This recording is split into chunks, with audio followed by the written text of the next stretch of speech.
5 August রাজনৈতিক পট পরিবর্তনের পর অনেক প্রভাবশালী মন্ত্রী, এমপি ও পুলিশের ঊর্ধ্বতন কর্মকর্তারা কারাগারে আছেন। ক্ষমতায় থাকাকালীন সময়ে তারা প্রতাপের সাথে বিলাসী জীবন ভোগ করেছেন। তবে এখন ক্ষমতা না থাকলেও খোশ মেজাজেই আছেন তারা। হাজারো তরুণের রক্তে রঞ্জিত এই বাংলায় ডিভিশন নিয়ে বেশ আরামেই আছেন তারা।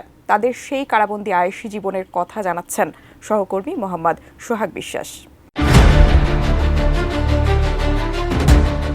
আওয়ামী লীগ সরকারের পতনের পর অনেক সাবেক মন্ত্রী, প্রতিমন্ত্রী, এমপি ও আইনশৃঙ্খলা রক্ষাকারী বাহিনীর দাপুটে কর্মকর্তারা গ্রেপ্তার হয়ে এখন 14 শিকের বাসিন্দা। জনমনে কৌতূহল, যে রাজনৈতিক নেতা ও পুলিশ কর্মকর্তা গ্রেপ্তার হয়েছেন তাদের কে কোথায় কোন কারাগারে আছেন। ক্ষমতার দাপটে বিলাসী জীবনযাপনের পর পট পরিবর্তনের সাথে সাথে যাদের কারাগারে ঢুকতে হয়েছে তাদের বেশিরভাগই ডিভিশন পেয়েছেন বলে বিভিন্ন সূত্র বলছে। ফলে বিশেষ খাবার, ব্যক্তিগত কাজের লোক ও পত্রিকাও পাচ্ছেন তারা। শেখ হাসিনার পতনের পর আওয়ামী লীগ নেতা, মন্ত্রী, এমপি ও প্রভাবশালী ব্যক্তিদের নামে বিভিন্ন জায়গায় শত শত মামলা হয়েছে, যাদের অনেকেই এখন জেলখানায়। একসময় যাদের কথায় সরকার চলত এবং যাদের লাইফস্টাইল ছিল বিলাসী, বন্দীদের বেশিরভাগই ঠাঁই হয়েছে কেরানীগঞ্জ কারাগারে। বিভিন্ন কারাগারে ডিভিশন পেয়েছেন 47 জন, যাদের মধ্যে আছেন Salman F Rahman, Anisul Haque, Dipu Moni, Junaid Ahmed Palak, Ramesh Chandra Sen, M A Mannan সহ আরও অনেকে। বাদ যায়নি আইনশৃঙ্খলা বাহিনীর কর্মকর্তারাও। আওয়ামী সরকারের গুম খুনের মাস্টার মাইন্ড জিয়াউল আহসান পেয়েছেন প্রথম সারির ডিভিশন। এই তালিকায় আছেন সাবেক আইজিপি শহীদুল হক, আবদুল্লাহ আল মামুন, সাবেক ডিএমপি কমিশনার আসাদুজ্জামান মিয়া, এডিসি কাফি ও এক সময়ে প্রভাবশালী র্যাব কর্মকর্তা সোহাইল। বিচারপতি শামসুদ্দিন চৌধুরী মানিকও পেয়েছেন ডিভিশন। মন্ত্রী না হয়েও অনেকের মিলেছে এই সুবিধা। নির্মাণ কাজেও আমি বেছে নেই CSRM TMT 500W, committed for better still।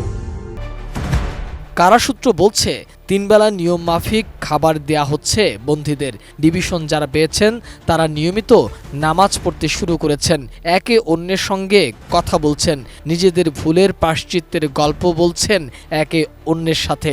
আরেকটি সূত্র বলছে ছাত্র জনতার আন্দোলন দমাতে দেশের শীর্ষ ধনী সালমান এফ রহমান ও সাবেক আইনমন্ত্রী আনিসুল হকের বর্তমানে কেউ খোঁজ খবর নিতে আসছেন না, এমনকি আত্মীয় স্বজনরাও তেমন দেখা করতে আসছেন না তাদের সাথে।